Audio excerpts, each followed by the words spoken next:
pela vista e pela audição. Certas pessoas, ditas médiuns auditivos, têm a faculdade de ouvi-los e podem, assim, conversar com eles. Outras os veem, são os médiuns videntes.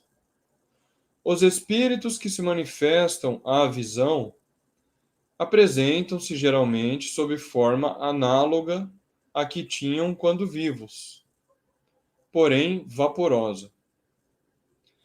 Outras vezes, essa forma tem toda a aparência de um ser vivo, a ponto de iludir completamente. Tanto que algumas vezes foram tomados por criaturas de carne e osso, com as quais se pôde conversar e trocar apertos de mãos, sem se suspeitar que se tratava de espíritos, a não ser em razão de seu desaparecimento súbito. É interessante esse parágrafo, né? Então, Kardec, depois de apresentar no começo do texto a progressão dos fenômenos, a sequência dos acontecimentos, ele vai tratar da natureza dos espíritos, o que é o espírito, o que é o homem, que é um ser que tem alma, perispírito e corpo, né? Fala da morte, aí ele volta para tratar propriamente dos fenômenos. E aqui, se sobe só um pouquinho, Eric, no começo do parágrafo, por favor. Ele vai falar que os espíritos podem se manifestar não apenas pela escrita, que é o que ele se referiu no parágrafo anterior, mas também pela vista e pela audição, né? São maneiras diferentes pelas quais o espírito ele vai atestar a sua presença, né? Então, ele vai dizer que os médiuns auditivos são os que ouvem os espíritos e os videntes são os que veem. Nomenclatura bastante simples também, bastante direta.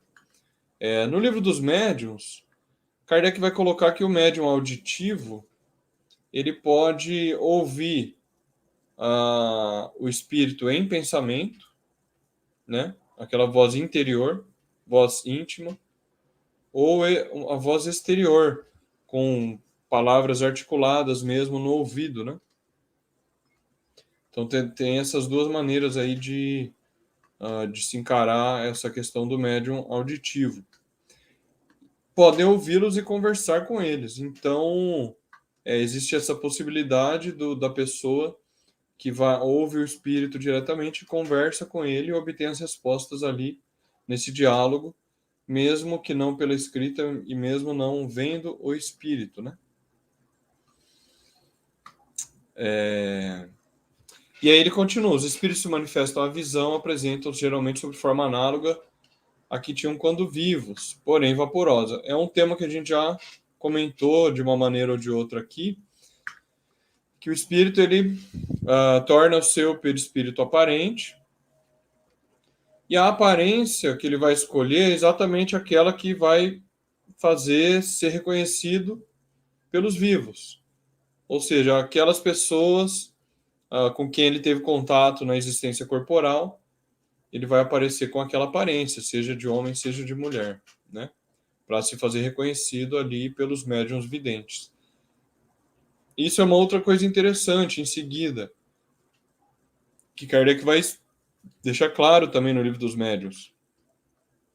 Os médiuns videntes, eles podem ver os espíritos nessa forma vaporosa, né? Um pouco uma forma é uma forma determinada, mas não idêntica a quando o espírito está encarnado, né?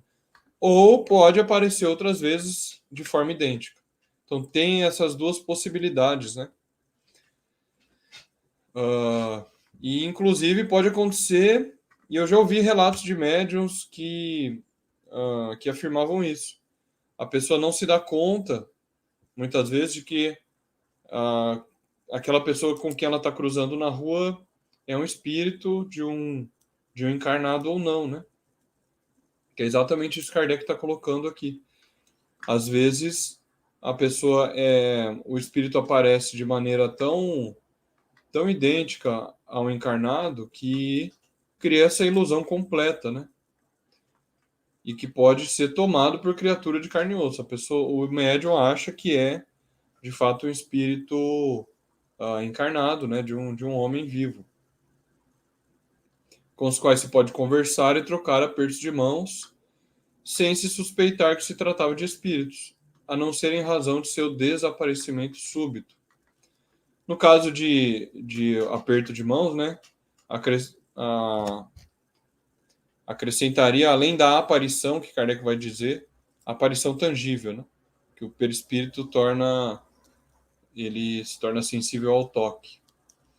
Mas a gente vê muitos relatos desse hoje em dia. Kardec certamente teve contato com muitos na época, mas eu tenho amigos que já relataram isso, de ter conversado com pessoas, depois a pessoa se levanta, vira a esquina, ela parecia um espírito de um encarnado, mas depois ela some sem muita explicação. Então a gente vê de fato esses relatos, né? E algumas pessoas poderiam, só um último comentário sobre isso, poderiam fazer a objeção de que esses relatos não existem mais. Na verdade, os relatos existem, é que as pessoas, por vezes, ficam intimidadas, constrangidas de relatar isso em público, com medo de serem taxadas de loucas ou qualquer coisa do tipo, né? Então é um assunto que acabou, infelizmente, né, sendo excluído dos nossos círculos sociais. É um assunto que foi sendo excluído aos poucos. Mas nós que somos espíritas, e as pessoas sabem que a gente é espírita, muitas vezes elas vêm relatar para a gente essas coisas. Né? Eu já tive muitos amigos que não relatavam para outros, mas sabia que eu era espírita, vinha e relatava esse tipo de coisa. Né? E às vezes, quando você está numa roda, se por acaso uma pessoa faz um relato desse, ela meio que quebra o silêncio, né? Aí a outra se sente à vontade para falar também, aí a outra fala, e quando você vai ver, muitos estão relatando esses fenômenos, né? Se não diretamente com eles, com a avó, com a mãe, com o tio, com o parente, com o amigo. É muito curioso como é difícil alguém que nunca teve algum tipo de relato de alguma manifestação espírita, né? Nem que for um sonho estranho ou diferente, enfim. Isso é muito comum mesmo. Mas é isso, passo para vocês agora para comentarem o que vocês acham. É exatamente isso, né? Tá falando aqui dos tipos de manifestações, né? E tem manifestações vaporosas, né? Como diz aí, e as tangíveis, né? Que tem o fenômeno até do agênere, né? Que quer dizer não nascido. Que, como diz aí, né? Tem aparência, e aqui a gente tem que deixar claro, né? Aparência, né? Ou seja, é algo que parece, mas não é uma realidade, né? E porque o perispírito não tem órgãos, né? Então o agênero ele causa a ilusão de ser um ser real, né? Tem o toque, pode até ter o cheiro, pode ter as mesmas coisas, mas é um espírito, né? Não é um encarnado ali. Então é uma das formas, né? Aí tem pela audição também, os médios auditivos, né? Além da intuição, né? Também pode acontecer, né? Então, ele agora vai tratar das formas de manifestações, né? Os tipos pelos quais os espíritos podem se manifestar.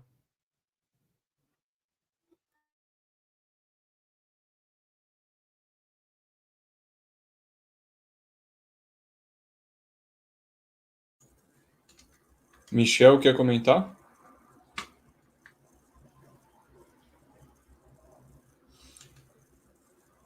Acho que seu microfone está mudo ainda. Bem, vamos esperar enquanto o Michel não consegue. que agora voltou. Estão me ouvindo? Sim. É muito interessante a gente perceber, né, que Kardec está colocando aqui todas as maneiras, né, que os espíritos encontram, né, de se manifestar para nós. A gente percebe que cada uma dessas maneiras que ele relata aqui, né, batidas, ruídos, escrita, visão, audição, tudo mais, são maneiras que ele vai ter, para cada uma delas, exemplos nas próprias obras, né? Lembrando que a gente está estudando o histórico do Espiritismo, então isso são acontecimentos, são fatos, né? Ele não tirou isso aqui simplesmente do nada. Cada forma aqui que ele diz que os espíritos podem se manifestar, realmente ele tem exemplos desses casos na Revista Espírita, né? Para cada uma, ele dá exemplos de médiuns que ouviam os espíritos, que viam, todos os tipos aqui, tudo que ele narra aqui, ele tirou de fatos que ele mesmo presenciou, que outras pessoas presenciaram e enviaram para ele, isso no mundo todo, né? Mas, além disso, isso aqui é de uma simplicidade que qualquer um pode entender e qualquer pessoa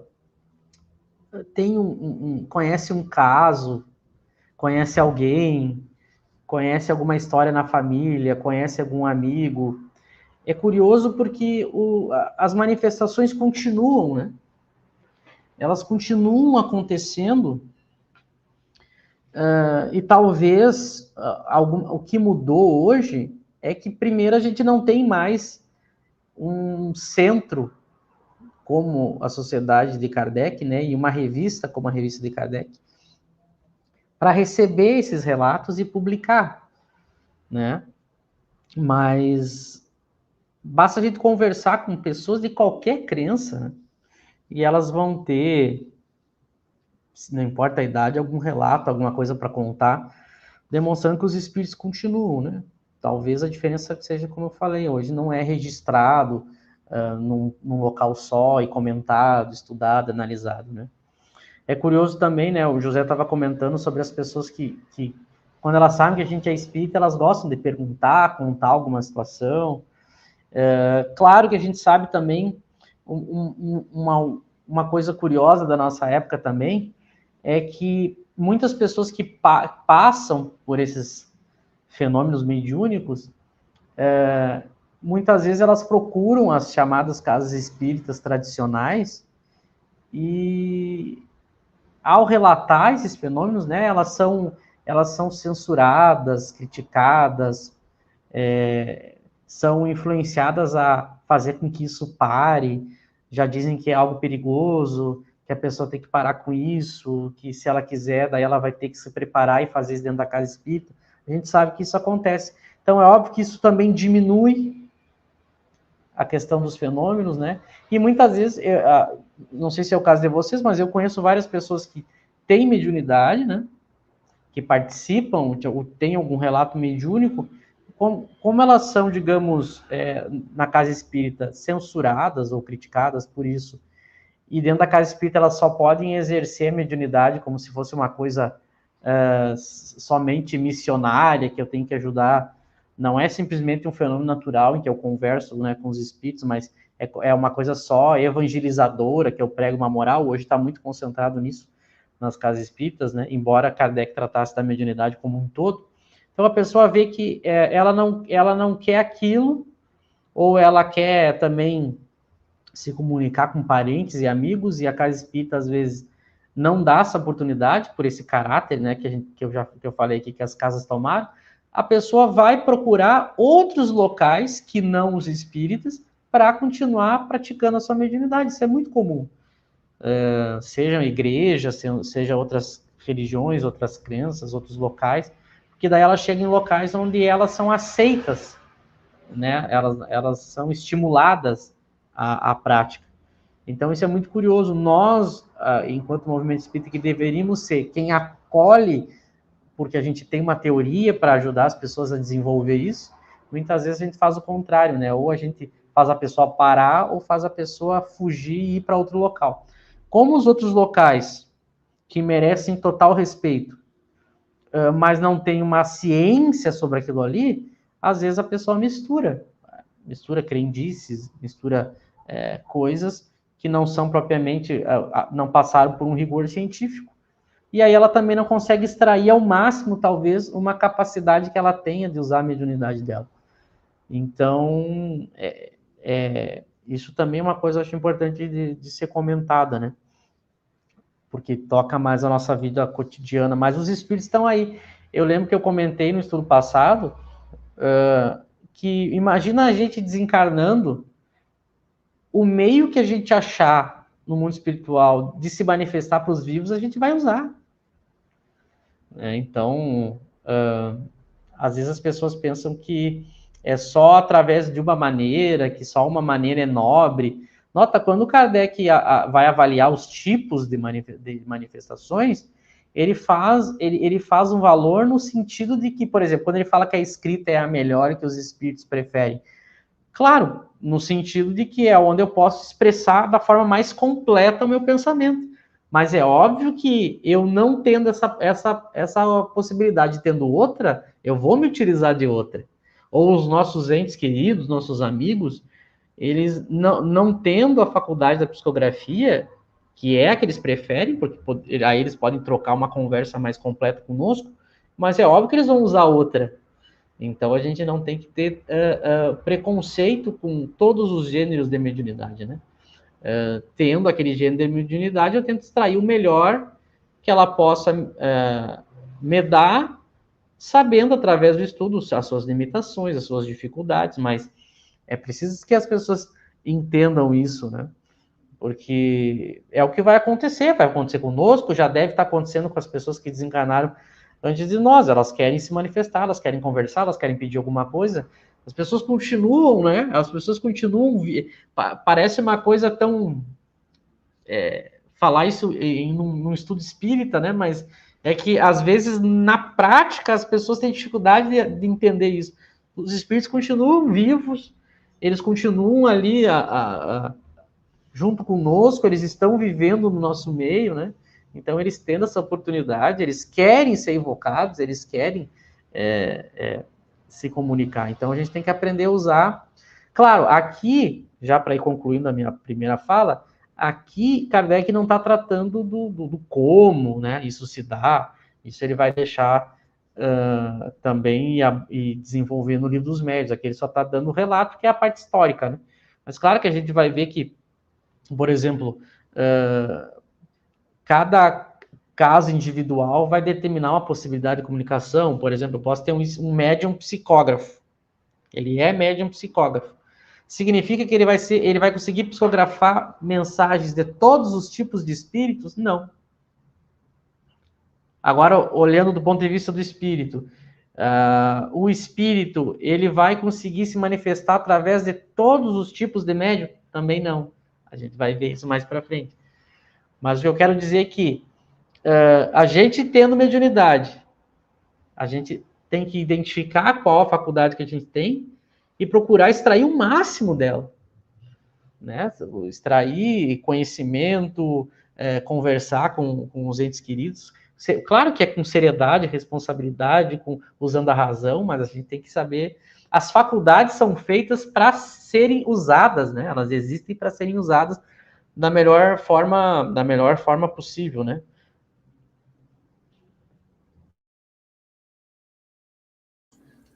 É isso mesmo. Eu fiquei com uma dúvida. O médium audiente, então, é aquele que ouve o espírito em pensamento ou na voz exterior, né?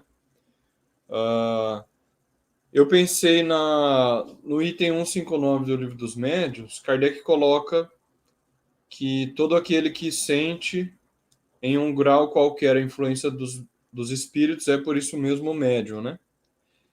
Então, aquela pessoa, por exemplo, que faz uma prece, ouve o seu anjo guardião em pensamento e não tem nenhum outro tipo de faculdade mediúnica mais ostensiva, essa é um médium audiente, seria?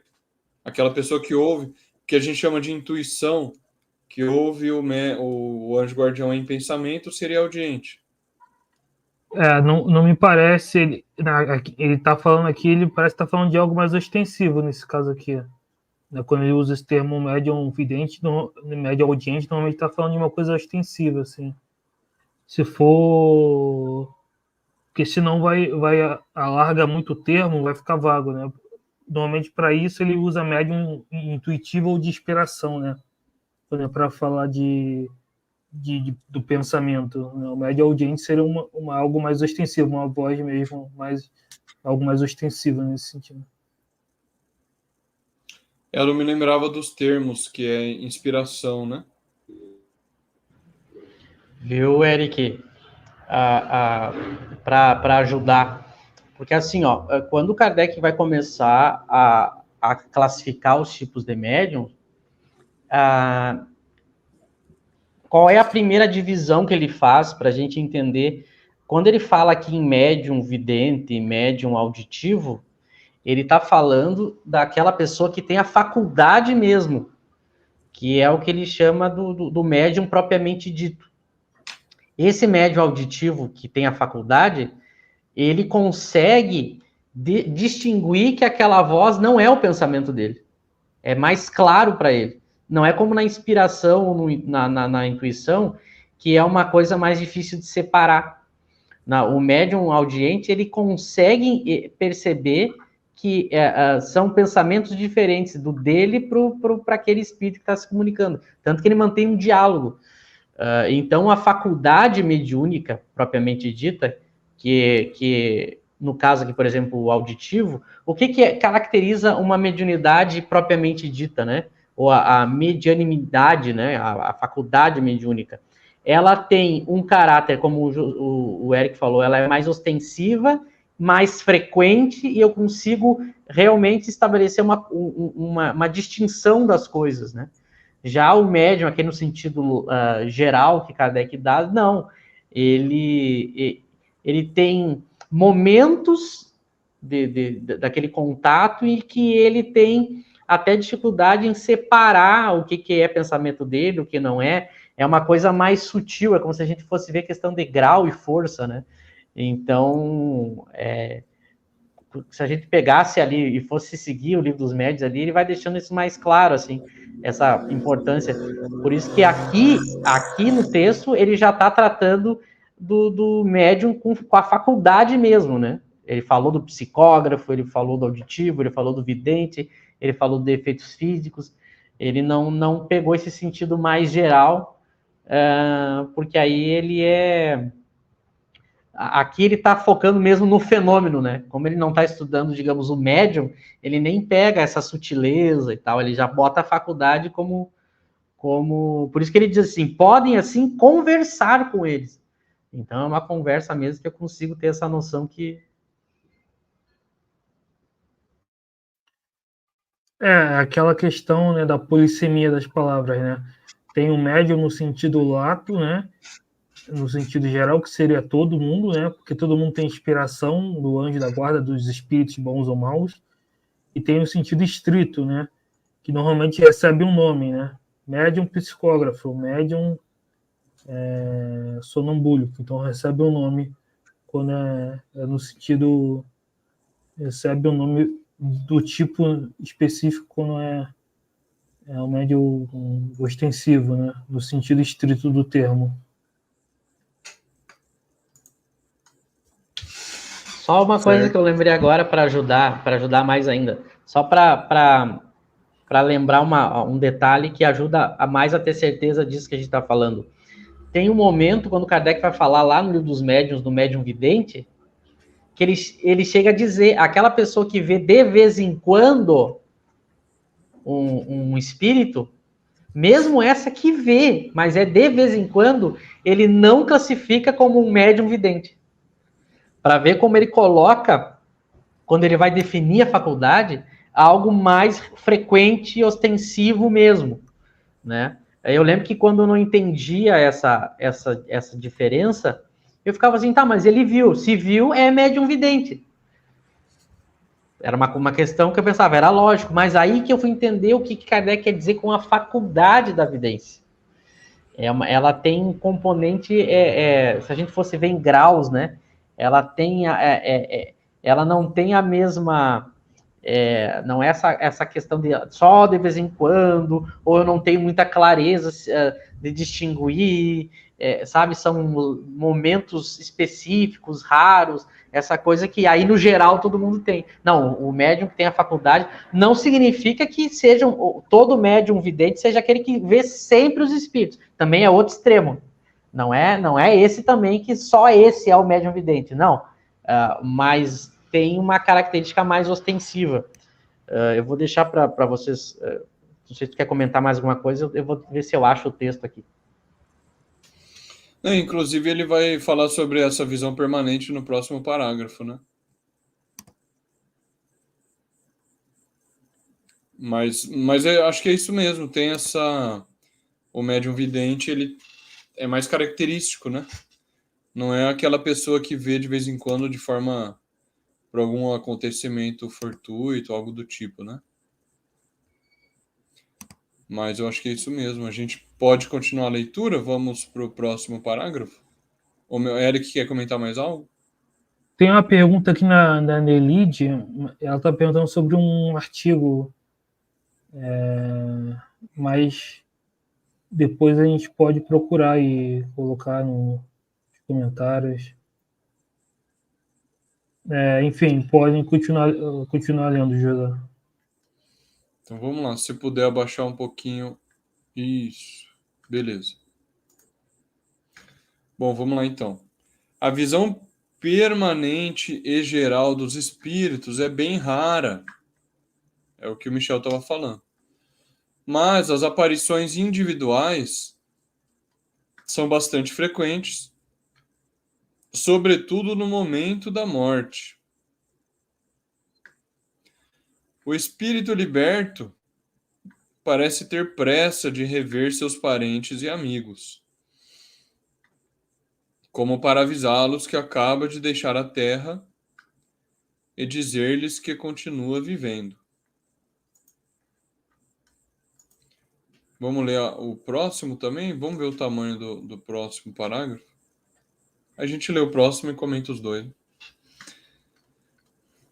Que cada um junte suas lembranças e veremos quantos fatos autênticos desse tipo, de que não nos apercebíamos, aconteceram não só à noite, durante o sono, mas em pleno dia e no estado mais completo de vigília.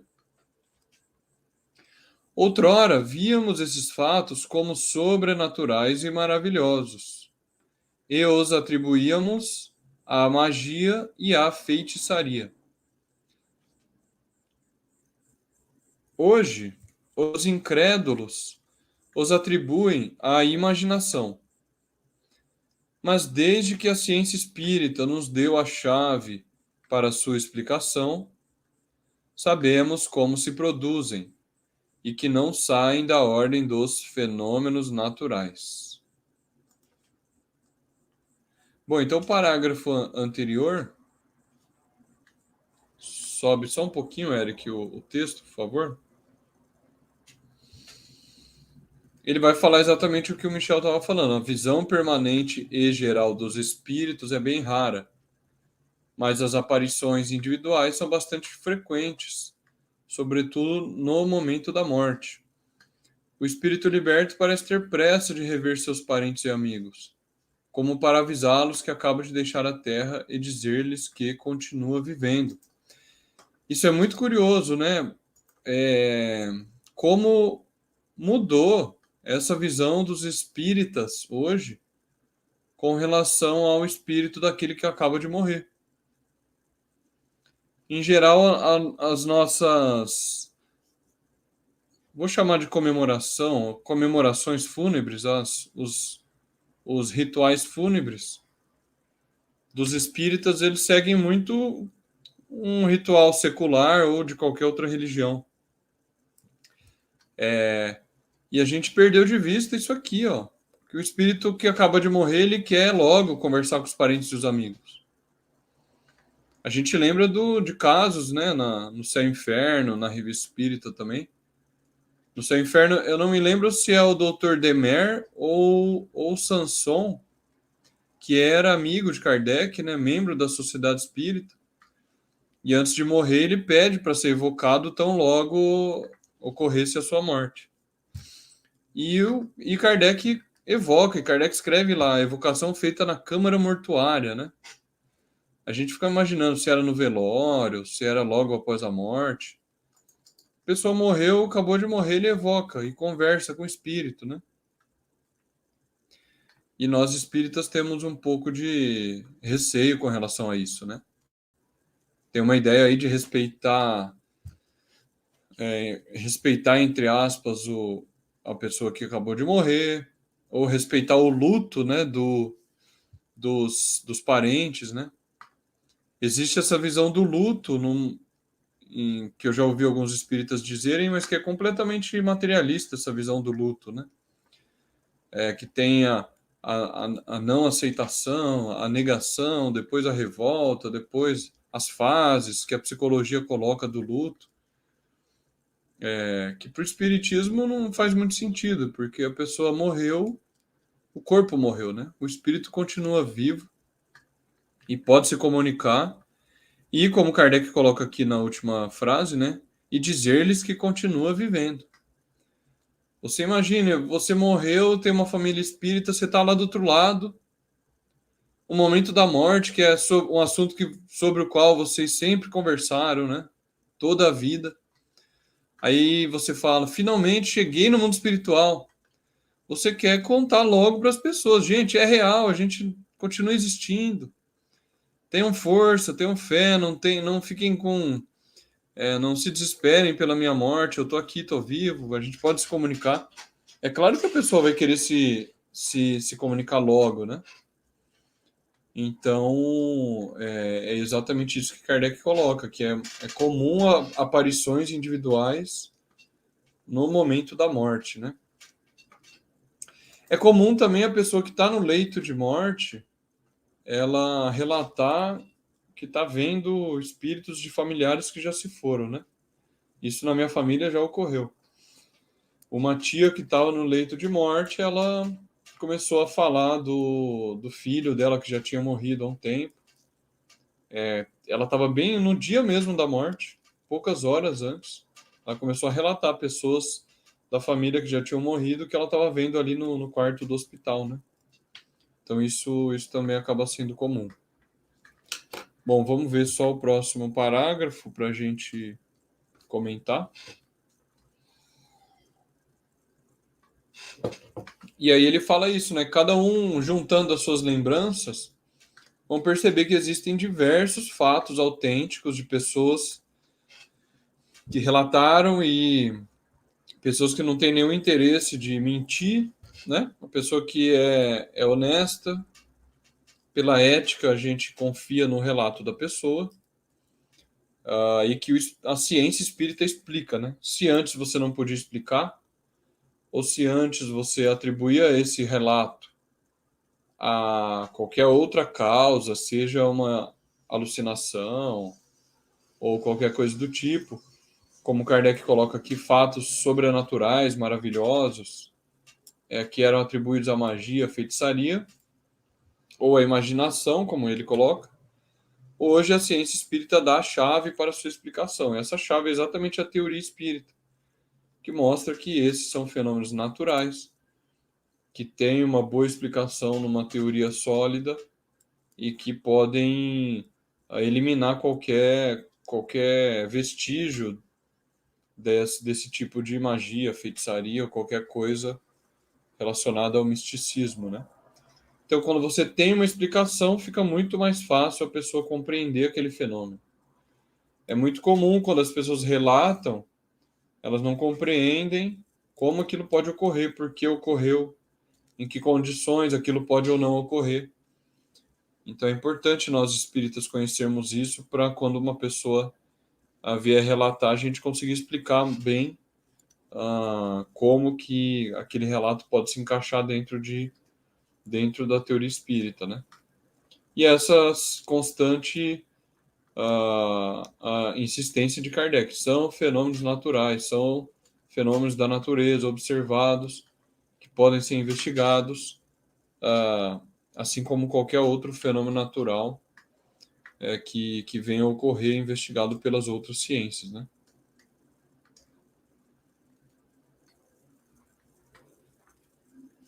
Se quiserem comentar.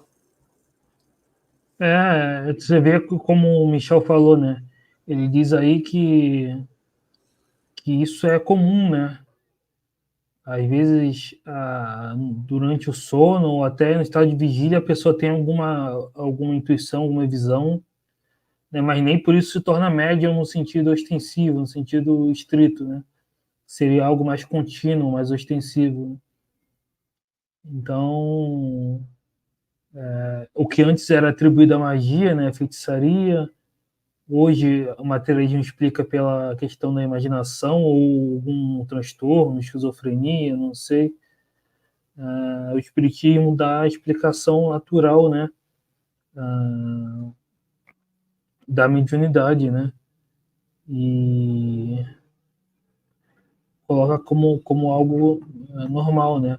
Até ele diz aqui quando os parentes, amigos, eles encarnam, eles vêm logo para se comunicar, tentar se comunicar com a gente, né, a pessoa tem uma intuição, alguma coisa. Então, você vê, por isso é um fenômeno da ordem dos fatos naturais, né? Não tem nada de sobrenatural, né? Como se acreditava antes, de maravilhoso, né? Porque o sobrenatural seria o quê? Uma derrogação das leis de Deus, né? Como diz lá na Gênesis. E Deus tem as suas leis, ele criou, são perfeitas, né? Então, esses fatos são da ordem dos fenômenos naturais e o espiritismo é a ciência que vem dar a explicação científica desses fenômenos, né? Como fatos naturais, assim como os fenômenos da física ou da química, né? Com a diferença de que os fenômenos da química são mais manipuláveis, né? Quando se trata dos espíritos, você está tratando de seres inteligentes, né? Então, é outra ordem de fenômenos. Mas ainda assim são fenômenos naturais.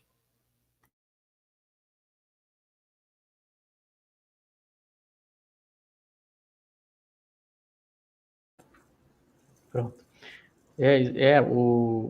Não, e essa informação que ele dá aqui a visão permanente geral dos espíritos é bem rara.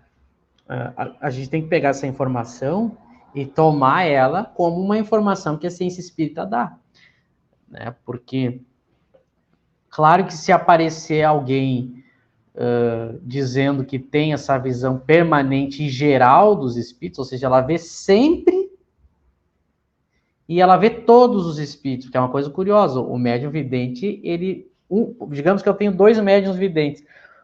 Um pode estar vendo um espírito, o outro pode estar vendo o outro. Então, não é geral também a faculdade. Então, é bem raro aquele que tem permanente e geral. Então, que a gente sempre desconfie da pessoa que se apresenta como o super médium, né? Porque essa faculdade, num nível muito, muito ostensivo, ela é bem rara. Mas aí ele já diz, as aparições são frequentes. Então, isso é normal, e é como ele fala no parágrafo de baixo, que cada um junte as suas lembranças, né, que a gente comentou antes. Todo mundo tem um caso na família, ou em si próprio, em algum momento da vida. A gente não tem a faculdade propriamente dita da evidência ou da audição, mas em algum momento a gente teve essa experiência, né? Ele fala algo curioso também que a ciência espírita percebeu, que o José comentou, né? No momento da morte, que a pessoa está ali para morrer, é muito comum a pessoa se manifestar. Se a gente conversa com as pessoas, e os próprios relatos na revista, né? De pessoa que tem relatos na revista que a pessoa diz assim, olha, o espírito do fulano apareceu aqui para mim agora e disse que acabou de morrer. Só que, imagina, naquela época não tinha telefone, internet, e às vezes era um relato de pessoas que moravam em alguma propriedade rural, tudo era longe, não tinha carro. Aí no outro dia iam saber, não, fulano noite passada morreu, e aí confirmava, né?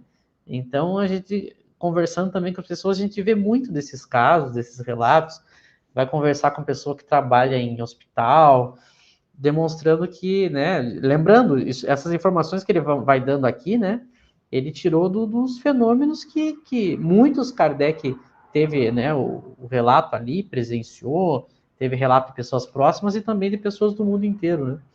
É curioso ele dizer, né, que parece que quem acabou de morrer tem pressa, né, de avisar que continua vivo, né. E é uma frase tão simples, jogada no meio de um texto, né, mas a gente tem que pensar no que ela está dizendo, né.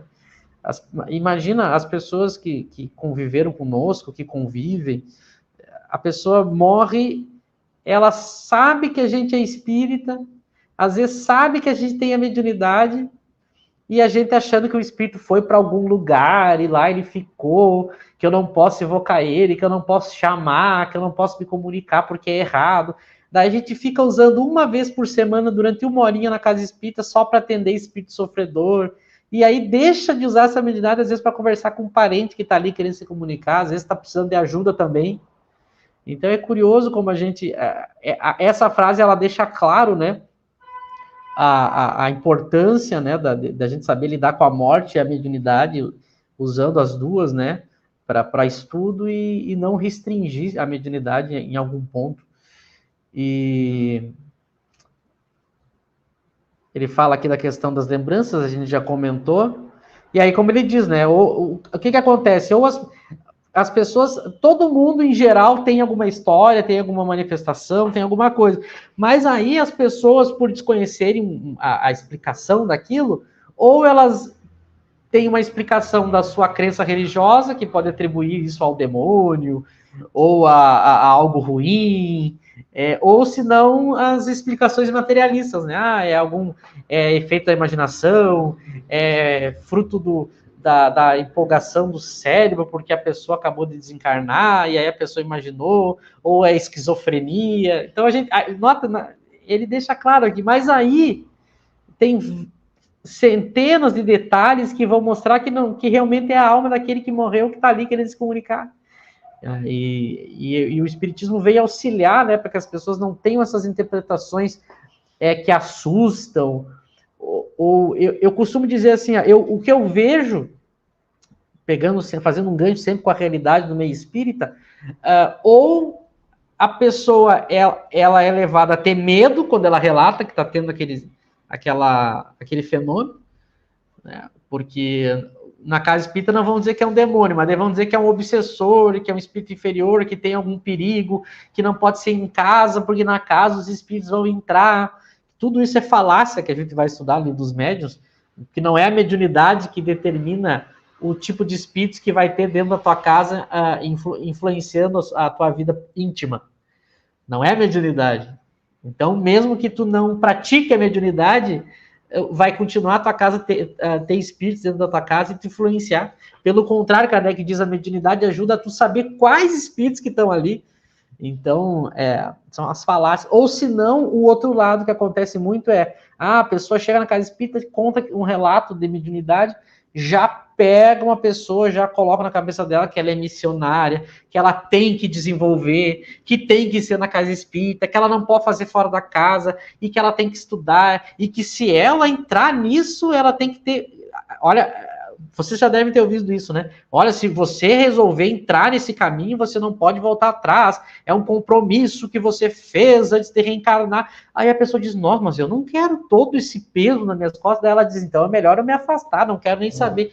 Então, nota, a gente cria ignorâncias que afastam a pessoa do fenômeno. E Kardec está dizendo ali, não saem da ordem dos fenômenos naturais, é uma coisa natural, simples, nem é perigoso e nem quer dizer que a pessoa vai ter que mudar de vida e se entregar à mediunidade com Cristo, todo aquele papo que o movimento espírita inventou, que não tem, só afasta a pessoa. Ou então bitola ela num determinado tipo de fenômeno, e às vezes nem é o que a mediunidade dela tem a capacidade para fazer. Então é muito importante a gente pegar esses relatos aqui e ver como Kardec não dá essa entonação e não leva para esse lado. A gente precisa enxergar Kardec não levando para esse lado que às vezes as pessoas podem ver no meio espírita. Porque ele era muito lúcido, ele passa repetindo, é um fenômeno natural, a gente tem que ver com naturalidade. Pode ser que não aconteça mais, pode ser que aconteça de novo. Ah, como é que eu vou proceder? Olha como tu procedia em vida. Tu não conversava com a tua mãe?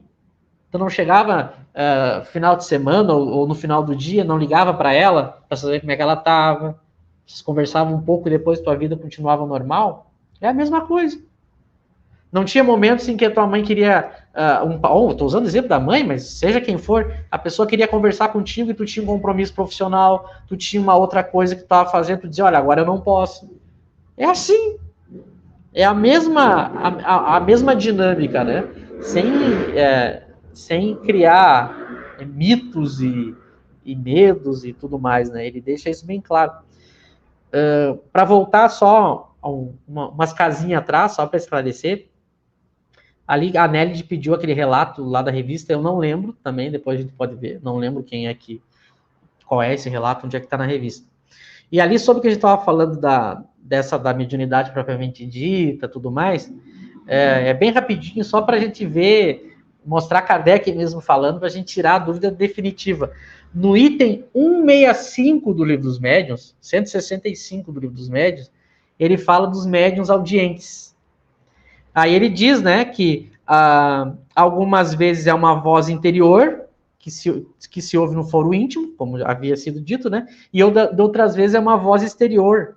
Mas aí ele diz, clara e distinta, qual a de uma pessoa viva. Os médiuns audientes podem, assim, travar conversação com os espíritos.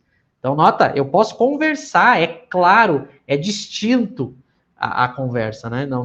Não é como numa inspiração, que eu tenho uma ideia, eu não sei se essa ideia é minha, quem é que falou, é uma coisa mais sutil, né? Tanto que ele termina o parágrafo do 165 dizendo, essa faculdade é muito agradável quando o médium só ouve espíritos bons. Mas aí quando ele ouve, né, espírito mal, chega a ser inconveniente, né? As coisas mais desagradáveis e não raras mais inconvenientes. Nota, é tão distinto na faculdade propriamente dita da audiência a diferença dos pensamentos, daquilo que tu está ouvindo, que chega a ser incômodo. Sendo que uma inspiração, não. Uma inspiração vem ali uma ideia, alguma coisa rápida, e se eu trocar de afazer, de pensamento, de ocupação, até eu perco a ideia. Nesse aqui não, é tão distinto a faculdade que chega a ser incômodo. O espírito pode ficar falando e eu não queria ouvir. E aí eu tenho que ter mais firmeza ainda para parar de ouvir, né? E para finalizar aqui, nos médiuns videntes, é o item 168, começa no 167, mas eu só quero ler o trechinho da 168. Ele diz assim, cumpre distinguir as aparições acidentais e espontâneas da faculdade propriamente dita de ver os espíritos. Então ele deixa claro, essas aparições acidentais, espontâneas, é algo que é de vez em quando, não é o que ele vai chamar de faculdade de evidência, né? É a faculdade propriamente dita de ver os espíritos. Depois, mais para frente ali, ele diz assim, a faculdade consiste, nota, então ele está mostrando para nós o que é a faculdade. A faculdade consiste na possibilidade, se não permanente, pelo menos muito frequente, de ver qualquer espírito que se apresente, ainda que seja absolutamente estranho ou vidente. A posse dessa faculdade é o que constitui, propriamente falando, o médium vidente. Então, a posse, então, nota, é uma coisa frequente, eu tenho a posse da faculdade, não é uma coisa fortuita, né? Então, eu quis mostrar Kardec falando para a gente ficar tranquilo. Essa diferença da faculdade para algo que é mais sutil, é mais de vez em quando. Isso daí ele não vai chamar propriamente de médium, médium de evidência ou médium audiente, né? Acho que acredito que era isso da minha parte. Não sei se vocês querem continuar a ler ou ver mais coisas. Acho que é importante fazer essas distinções para a gente conseguir ter clareza do que é um fenômeno, o que é outro, e a pessoa que já teve contato com algum fenômeno desse tipo, ela saber também que às vezes ela não possui aquela faculdade, né? Se foi de fato acidental, como você colocou aqui, como Kardec coloca, né, que você mencionou. Então essas distinções são importantes a gente ter clareza, porque Kardec se preocupava com essa precisão, né? Ele buscava ser o mais preciso possível em cada fenômeno, em cada descrição. Então é realmente importante que às vezes são sutilezas, mas que não podem passar despercebido. Quer comentar algo, Eric? Aí acho que a gente pode continuar lendo, né? Sim, acho que a gente pode prosseguir, né? Mas é exatamente isso, né? A mediunidade audiente, de audiência, ela é como uma voz mesmo, né? Seja interna ou externa, ela é como uma voz mesmo que você conversa, né? Já a inspiração ou a intuição é mais a ideia, né? Então, enfim, são níveis aí, mas tem uma diferença. Enfim, a gente pode prosseguir na leitura. Michel, você quer continuar a leitura?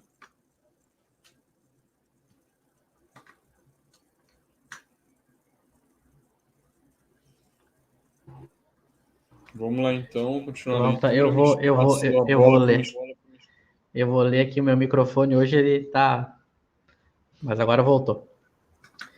Acreditava-se ainda que os espíritos, só pelo fato de serem espíritos, deviam ter a soberana ciência e a soberana sabedoria. É um erro que a experiência não tardou a demonstrar. Entre as comunicações feitas pelos espíritos, algumas são sublimes de profundidade, eloquência, inspiram bondade e benevolência.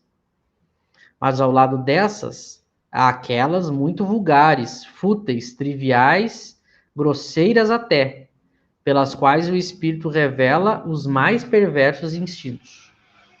Fica então evidente que elas não podem emanar da mesma fonte, e que se há bons espíritos, há também maus. Os espíritos, não sendo mais que as almas dos homens, naturalmente não podem tornar-se perfeitos ao abandonar seu corpo. Até que tenham progredido, conservam as imperfeições da vida corpórea. É por isso que os vemos em todos os graus de bondade e maldade, de saber e ignorância. Esse parágrafo aqui é... Se a gente pegasse os 100 e poucos anos do Espiritismo, só esse parágrafo ficasse nele, a gente já teria um movimento espírita diferente, né? Porque é a chave, né? Uma das primeiras coisas que Kardec diz que vai perceber, os espíritos não sabem tudo só pelo fato de se tornar espíritos, né? Os espíritos não se tornam anjos sublimes só pelo fato de terem saído do corpo, né? Os espíritos, eles continuam com as mesmas imperfeições e ignorâncias quando saem do corpo. É tão lógico entender isso e tão difícil de, na prática, às vezes as pessoas entenderem. Parece que quando a gente trava contato com o fenômeno mediúnico e vê realmente ali um espírito se manifestando, a nossa emoção se empolga e faz a nossa razão esquecer isso que a gente está lendo aqui. Então a gente passa a ter uma adoração pelo espírito e aceitar tudo o que aquele espírito fala, esquecendo do que Kardec está falando, né? Ou então as pessoas, elas dividem os espíritos de uma maneira ingênua. E isso faz com que elas avaliem equivocadamente uma comunicação. Por exemplo, não é que eu vou ter o espírito bom e o espírito mau, então eu pego uma comunicação. Se o espírito não estiver falando algo extremamente cruel, terrível, e ele falar alguma coisa boa, bonita, a gente já faz uma classificação. Ó, esse aqui está na prateleira dos espíritos superiores e aquele lá está dos espíritos inferiores. Essa é uma maneira ingênua de analisar a mensagem. Por quê? Porque a coisa é mais sutil que isso. Por exemplo, vamos imaginar a gente aqui.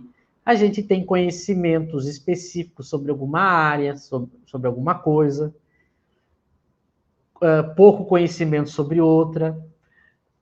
Nota que é uma mistura de coisas que eu sei e não sei, tem coisas que eu posso ser especialista e noutra não, e mesmo nas coisas que eu sou especialista eu posso me equivocar. Com relação, por exemplo, aos sentimentos, a questão moral, eu posso ter momentos em que eu falo coisas nobres, eu incentivo a moralidade, mas aí eu me desequilibro por alguma coisa e eu já passo a julgar ou analisar de uma maneira errada aquela situação, então o meu conselho pode ser equivocado. Eu não sou uma pessoa terrível, eu não sou um assassino, eu não sou um espírito trevoso que quer acabar com a humanidade, mas eu posso dar conselhos ruins, incompletos, porque é assim que é o espírito. O espírito imperfeito, ele é uma soma de coisas e tem virtudes, mas também tem vícios. Então, quando eu recebo uma comunicação de um espírito, e a maioria são espíritos imperfeitos, porque como nós somos imperfeitos, são esses espíritos que estão em maioria na nossa volta, a gente precisa avaliar isso. O espírito falou, por exemplo, sobre o amor. O que isso quer dizer? Olha, depende, às vezes ele pode misturar teorias de como ele entende o amor, ou a prática do bem, ou a caridade. E Kardec chega a deixar claro isso quando ele entra mais a fundo, né? Que eu posso, por exemplo, pegar um espírito e ele pode estar falando coisas bem moralizadoras, mas junto com isso ele traz informações que são equivocadas, ou às vezes um espírito mal intencionado, por exemplo, um espírito mentiroso, um espírito fascinador, né? Como ele quer que o médium acredite em tudo que ele fala para dominar esse médium, ele diz coisas bonitas, aí o médium se abre, né? Que bom, é um espírito superior. Aí ele pega e começa a falar mentiras pro médium. Então a gente não pode ter essa maneira ingênua de analisar a manifestação dos espíritos. Foi por analisar dessa maneira ingênua que muitas vezes a gente se equivocou. Então, aqui Kardec dá a noção geral, né? Que os espíritos têm de todos os tipos, do mesmo jeito que tem de todos os tipos os homens, né? Então, para eu analisar o que ele está dizendo, eu tenho que ter isso em mente, essa ponderação. Né? E achar sempre, analisar e achar quem tem conhecimento, trocar informações para poder fazer uma análise saudável e não uma análise apaixonada da mensagem. A gente não pode confundir gostar do espírito, e isso é natural, ter carinho pelo espírito ou até admirar o espírito. Mas a gente não pode confundir isso com deixar de analisar racionalmente aquela mensagem, saber dizer, olha, nesse ponto aqui o espírito se equivocou, aqui parece que está meio estranho, porque a gente vai ver que é assim, com mais detalhe e cuidado, que a gente analisa uma mensagem, né? Não simplesmente fazendo divisões genéricas. Só comentando em cima do que você falou, Michel, você comentou, né? Às vezes as pessoas fazem uma divisão ingênua entre espírito superior e inferior, no sentido de que se o espírito, por exemplo, falou em Jesus, né? Que é muito comum. Jesus, o mestre e tal, sigam aquela mensagem. Automaticamente a gente coloca ele como espírito superior, né? Isso é um erro. Se a gente pegar a última frase aqui desse parágrafo, ele diz: é por isso que os vemos em todos os graus de bondade e maldade, de saber e ignorância. Ou seja, não se divide só no sábio ou no ignorante, no bom ou no mal. Existem graus diferentes aí. Então, o espírito ele pode não ter grandes intenções malévolas, mas ele ter os seus conhecimentos limitados acerca do mundo espiritual. E como ele encontra pessoas que dão ouvido ao que ele está dizendo, esse espírito ele vai dizendo, vai escrevendo, o médium vai publicando, muitas vezes sem esse critério, em saber perceber que existem esses graus variados, né, de bondade, de maldade, de saber e ignorância. Existem os espíritos que conhecem os espíritos verdadeiramente superiores, né, que conhecem as leis naturais do mundo espiritual, que regulam o contato aí dos homens com os espíritos. E existem os espíritos que não conhecem essas leis, que podem não ser necessariamente maus, mas não conhecem. E muitas vezes a gente vai perguntar para o espírito, ele vai tentar dar explicação da maneira que ele sabe dar. Mas não por isso essa explicação é a verdadeira, né? Então nós precisamos aprender com esse parágrafo realmente. E Kardec é muito claro, né? Ele não tergiversa na hora de falar. É um erro que a experiência não tardou a demonstrar. Qual erro? Achar que o espírito, só por ser espírito, tem a soberana ciência e a soberana sabedoria. Por vezes a gente é curioso isso, né? Nós nos relacionamos com os espíritos como se fosse o oráculo. Eu já vi isso. Então, de tempos em tempos, a pessoa conversa com o médium que é próximo da família ou amigo. Aí o médium fala alguma coisa que supostamente essa informação vem do seu guia, do seu guia espiritual. E aí a pessoa fica semanas tentando interpretar aquilo, entender o que o médium quis dizer, né? É como se fosse uma consulta ao oráculo mesmo. Uma maneira antiga, né? Do mundo antigo de se encarar o contato com os espíritos. Quando, na verdade, o que Kardec incentiva é o contato continuado, fazer reuniões semanais, para você poder, ao longo do tempo, identificar exatamente quem é aquele espírito, conseguir ter um controle sobre as informações. Coisa que, se você tiver um contato esporádico com o espírito, você não vai conseguir, né? Então, essa maneira como Kardec coloca o contato com os espíritos, ela é muito importante para a gente. E é isso que o Michel comentou, né? Nós criamos essa cultura no movimento espírita do apego emocional, do apego afetivo ao espírito ou ao médium. E aí a gente fica muito relutante em apontar um erro, um possível erro no que diz tal espírito ou tal médium, né? Que não é, na verdade, o médium. Esse é um outro problema que a gente acabou dando uma importância muito dilatada aí para o médium, né? Coisa que Kardec não fazia. Porque o autor da mensagem é o espírito, não é o médium, né? Então a gente às vezes fica um pouco receoso de apontar um erro de um espírito por esse apego emocional ou afetivo. É coisa que a gente precisa aprender com Kardec a não cometer, né? Esse erro, porque pode levar a gente a enganos. Sempre manter o... Isso é uma coisa que até os médiuns devem aprender, né? Controlar a emoção na hora da comunicação. E na hora de avaliar o conteúdo da comunicação, manter mesmo usar a razão, não deixar a emoção tomar muito conta, senão a gente acaba não conseguindo avaliar bem aquela comunicação.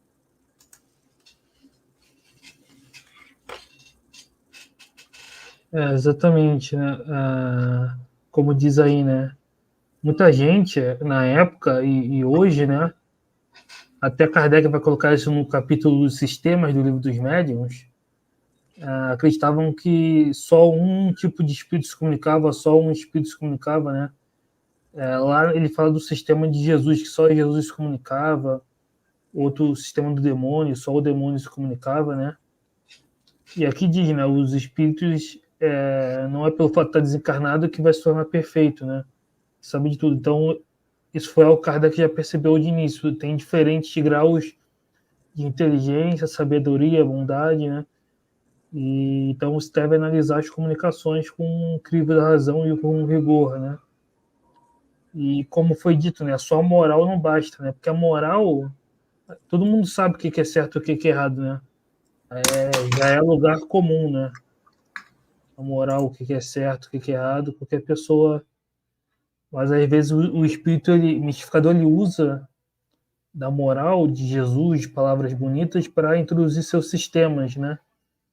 Suas mistificações, principalmente os pseudo-sábios têm essa inteligência usada para o mal. Então, você tem que estar sempre atento para não cair, né? nessa mistificação, né? O espírito, uma hora ou outra, ele sempre se trai, né? Por isso que Kardec falava de fazer evocações regulares, né? Então, uma hora você vai perceber, né, esse espírito mistificador, né? Mas, como é dito aqui, né? Se há vários graus de elevação, né, não podem emanar de uma mesma fonte, né? Então, são vários espíritos de diferentes graus de perfeição, de bondade, enfim, de maldade e de ignorância.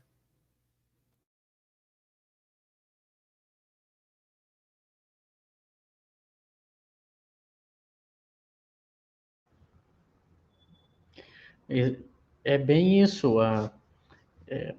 Se de repente alguém que está nos assistindo possa se perguntar, né? Bom, então como que eu faço para distinguir as mensagens?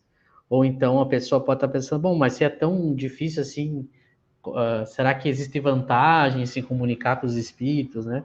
Então veja bem, tudo isso o Kardec vai dar as explicações e orientações na sua teoria. Por isso a importância da pessoa estudar, a pessoa procurar ler, nesse caso em particular, o livro dos médiuns, né? Porque aí lá ele dá todas as orientações. O que a pessoa não pode se iludir ou se equivocar é pensar que usando simplesmente a sua capacidade de raciocínio que ela vai conseguir distinguir tudo. E pior, há pessoas que nem usam a razão, nem pensam em avaliar o que o Espírito disse. É pior ainda. Né? Então elas acham que não precisa ser feita uma avaliação, porque ela pensa o seguinte: se eu estou bem intencionado, o médium está bem intencionado, nós somos pessoas boas, o médium é uma pessoa boa que pratica o bem, pratica a caridade. Olha o raciocínio que a pessoa faz. Logo, todos estão protegidos e os bons espíritos não vão deixar uma mensagem falsa passar por aquele médium. Eles vão nos alertar. Isso é um mito que se criou no movimento espírita, que é assim que funciona. Sendo que, para a teoria espírita, kardeciana, lá nas obras de Kardec, não é assim que funciona. Que a espiritualidade não permitiria, eles dizem, né? Isso, não, mas aquele médium era um missionário, a espiritualidade não deixaria, o guia dele não deixaria. Tem vários problemas nessa tese. O primeiro é desconhecer como que se dá o processo de comunicação mediúnica, que a gente não está estudando agora, mas o livro dos médiuns ele estuda. Porque o próprio fenômeno mediúnico, quando a gente analisar ele completo, tudo que participa numa comunicação, a gente vai ver que é algo bem complexo. Só aí eu posso ter equívocos, né? Interferências na mensagem. Mas vai além disso, porque os espíritos superiores, eles não quebram leis universais, né? Os espíritos superiores, eles também respeitam leis, né? Então, é uma ingenuidade das pessoas achar que o amor tudo resolve, o amor tudo protege, aquela coisa ingênua, às vezes que se vê em filmes, em romances, né? Não, o amor basta, o amor... a coisa não é assim na realidade, né? Tanto que imagina se a gente só tentasse conduzir o mundo com esse sentimento, a gente teria um caos, né? Por quê? Porque o ser humano é muito mais complexo que isso, né? Sem falar que o espírito imperfeito, ele deve exercitar a sua inteligência, né? Também tem essa questão, os espíritos, eles querem que a gente aprenda também a distinguir. Então a gente vê, por exemplo, o próprio Kardec, vamos pegar exemplos, né? O próprio Kardec, que era Kardec, um espírito elevado, que tinha como... As pessoas não param a pensar, ele tinha o espírito de verdade como guia. Ele não procedeu assim, como às vezes as pessoas pensam. Não, imagina, se fosse assim, era só Kardec. Imagina, Kardec tinha como guia Jesus. Era só Kardec ter pego um médium, ficar perguntando tudo para Jesus, ele respondendo, e a gente criava trocentos livros desvendando todos os mistérios do universo, ou aquilo que é mais essencial para a humanidade. Ponto. Por que ele não fez assim? Por que levou anos? Por que teve trabalho? Por que tem teoria? Por que tem que ele diz que tem que estudar? Por que tem que usar razão? Por que tem que avaliar? Por que? Se fosse dessa maneira, ele tinha o próprio Jesus como guia. E a gente vai ver que há mensagens que o espírito tenta enganar Kardec, há comunicações da Sociedade Espírita e Kardec ruins, que Kardec rejeita. Por quê? Porque as coisas não são como num livro romântico, né? A realidade, ela exige que a gente seja racional. Então, a pessoa ela vai ter que aprender a distinguir usando o raciocínio, usando a razão, mas, claro, como a gente é limitado, a gente vai ter que precisar de mais pessoas para ajudar a avaliar, a gente vai ter que cada vez mais crescer em conhecimento. Então, por exemplo, o espírito veio e falou alguma coisa sobre física e química, sobre alguma ciência nossa. Como é que a gente vai avaliar essa mensagem dele? Olha, procurando os especialistas em física e química. Eles vão determinar e ter capacidade para avaliar. Ah, mas o espírito aqui está contrariando, ele está falando de física, mas ele está se equivocando. Mas ele é um espírito, ele sabe mais. É que esses físicos aí, ainda que não estão preparados para entender a física universal. Não. Quando o espírito invade determinada área, aquela área que vai servir de parâmetro para eu saber o que ele está falando ali ou não. Ah, mas então o espírito não falou sobre ciência. O espírito está falando sobre moral, sobre ética, sobre como eu devo me comportar. Bom, aí você tem a teoria moral espírita para você comparar. Então, o espírito está me dizendo fazer tal coisa aqui, mas peraí, é assim que funciona? Os espíritos, eles podem determinar como é que eu devo agir? Eles me obrigam? Eles me coagem? Mas um espírito superior não faria isso? Nota, eu vou usando a teoria moral espírita para entender. Ah, mas é um parente meu que está se comunicando. Bom, eu pego uma parte da ciência espírita para tentar ver lá o capítulo da identidade. Nota, para tudo eu vou ter que usar a razão baseada em alguma teoria muito bem construída, que vai me ajudar a avaliar. Então, não é simplesmente pensando no bem, pensando em Jesus, lendo o evangelho em casa, que uma luz vai proteger, aquela coisa que a gente criou. Isso é falso. O que isso não vai garantir a nossa proteção. O que vai garantir a nossa proteção é o trabalho, o estudo, a dedicação, a humildade para avaliar, raciocinar, trocar ideias com as pessoas. Essa comunicação aqui eu não tenho muita certeza. Manda para outros grupos. É assim. É um processo educativo trabalhoso. Não é uma coisa que simplesmente bastasse eu fazer alguma coisa boa e aí eu estaria protegido, né? Não é assim que funciona.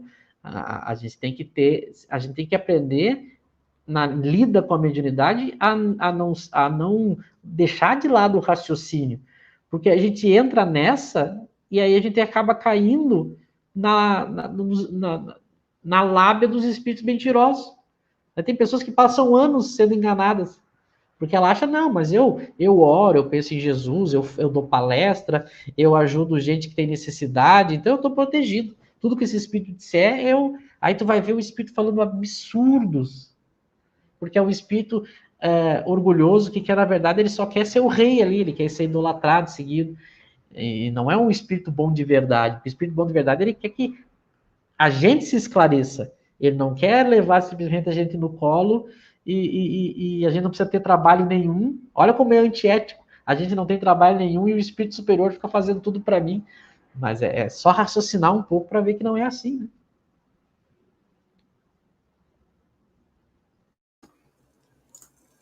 É isso mesmo. A gente tem uma pergunta, Eric, do chat. Se você puder colocar na tela para a gente tentar responder. Sim, a gente tem uma pergunta aqui desse perfil Kiaba. Ele pergunta: o evangelho pode ser o diapasão moral para se manter uma conversa com os espíritos, observando-se sempre o bom senso e o equilíbrio? Vocês querem responder? Se eu entendi bem, assim, o critério para a gente, o guia, né? Lembrando do título da obra, o Livro dos Médiuns ou o Guia dos Evocadores, né? Então, o guia para a gente se comunicar com os espíritos é o Livro dos Médiuns. Lembrar que os capítulos importantes para se comunicar com os espíritos, né? Kardec vai escrever um capítulo especial sobre as perguntas que se podem dirigir aos espíritos. Outro capítulo importante sobre a identidade, para a gente conseguir lidar bem com a identidade dos espíritos, maneiras de verificar a identidade, o próprio desenvolvimento da mediunidade, como a gente lidar com os espíritos, né? Então, é sempre o Livro dos Médiuns esse guia para a gente conseguir lidar com os espíritos. O Evangelho segundo o Espiritismo é uma obra que Kardec vai desenvolver os princípios morais que já estão no Livro dos Espíritos e vai aplicar nas mais diversas situações da nossa vida, né? Então, ele é um guia para a nossa vida no geral. Agora, eu não sei se essa pessoa está se referindo a ter um tratamento caridoso com os espíritos. A gente deve ser caridoso com os espíritos tanto quanto com os homens, né? Porém, lembrando sempre que Kardec era muito firme no trato com os espíritos. Porque se a gente fica nessa ideia de ser muito, como que eu vou dizer? Ser muito condescendente com o espírito, ele pode ver que a gente não tem firmeza e se aproveitar disso para mistificar, para enganar. Então, a gente não pode ter aquele sentimental... Porque, às vezes, as pessoas confundem caridade com sentimentalismo excessivo, que não vai contribuir para uma boa comunicação com os espíritos. A gente precisa, claro, agir com caridade, mas ter firmeza com os espíritos para que eles percebam que a gente está realizando um trabalho sério, né? Não sei se eu consegui responder, mas se vocês quiserem comentar também algo sobre isso.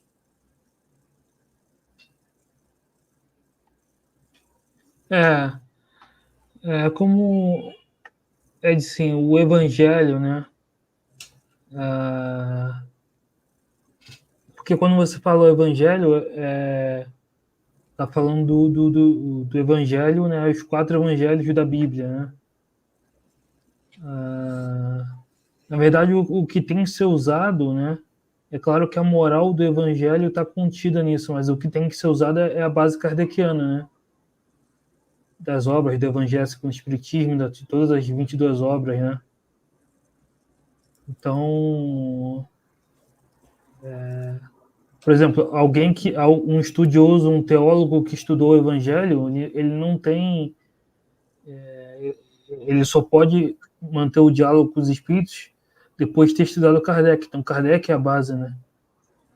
Kardec é o diapasão, né? É a pedra de toque. Né? Eu colocaria Kardec.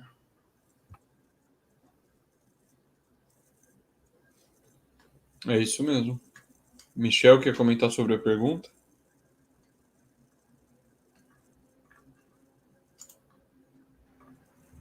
Aí, hoje o meu microfone, ele não quer que eu fale hoje.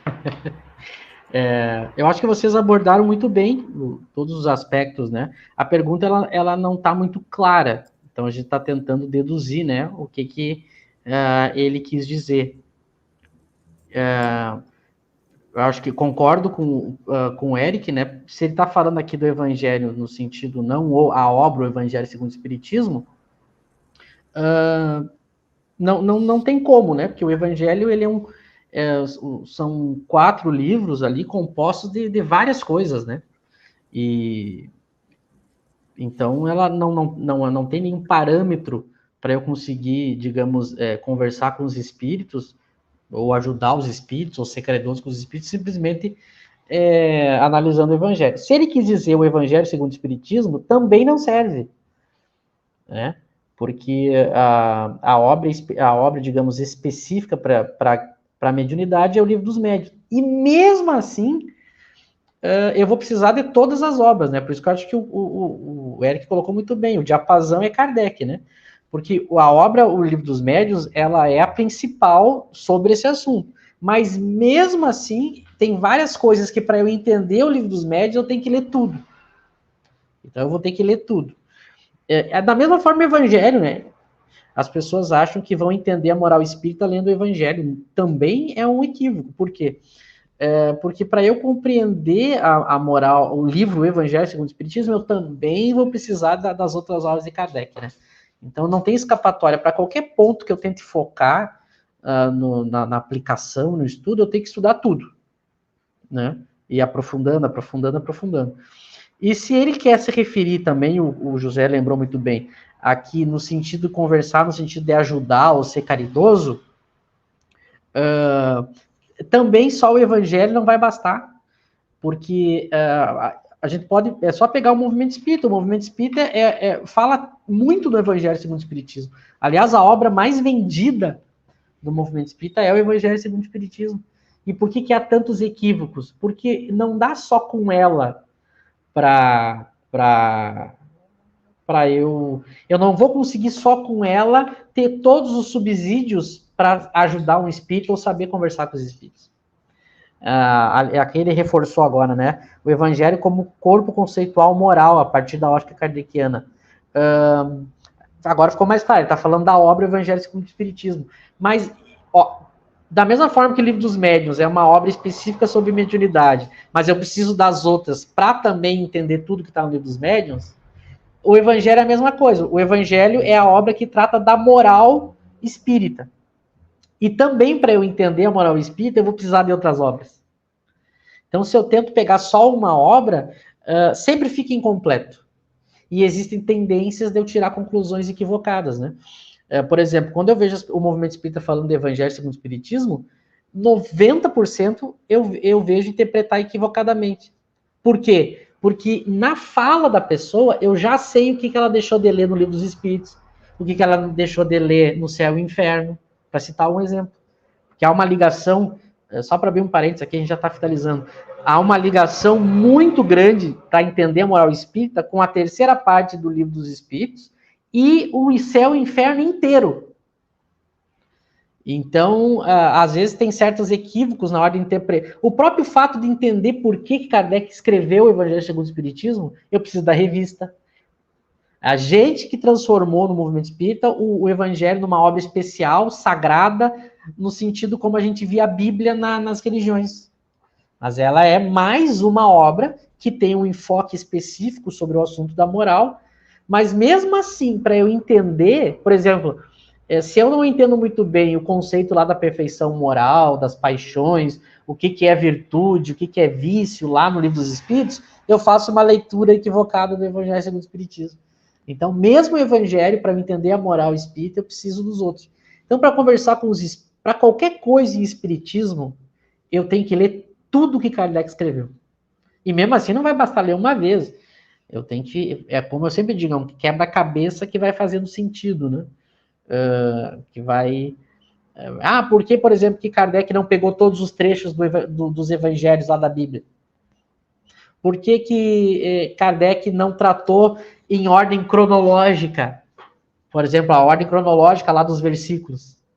Por que Kardec coloca na introdução do Evangelho o resumo teórico da filosofia de Sócrates e Platão? Por que Kardec começa o capítulo do Evangelho com não vim destruir a lei? Por que ele vai falar da caridade lá só no capítulo 15? Nota, eu coloquei perguntas aqui que eu tenho certeza que o movimento espírita pouquíssimo trata, mas que as outras obras vão explicar. Por que só para terminar, tá? Eu já devolvo para a gente já vou me despedir também, para finalizar a resposta do amigo. Por que, por exemplo, que quando eu vou estudar o capítulo da indulgência, lá no Evangelho, primeiro eu tenho uma mensagem, um espírito falando que a indulgência é eu não ver os erros de outro.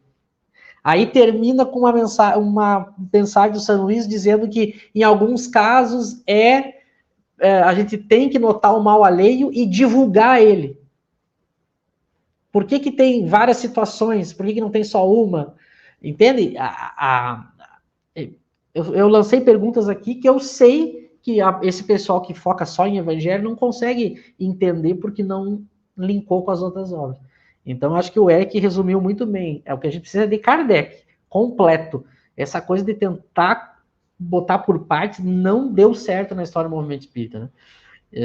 Então, eu indico para quem está fazendo a pergunta, as 23, tem que ler as 23, não adianta.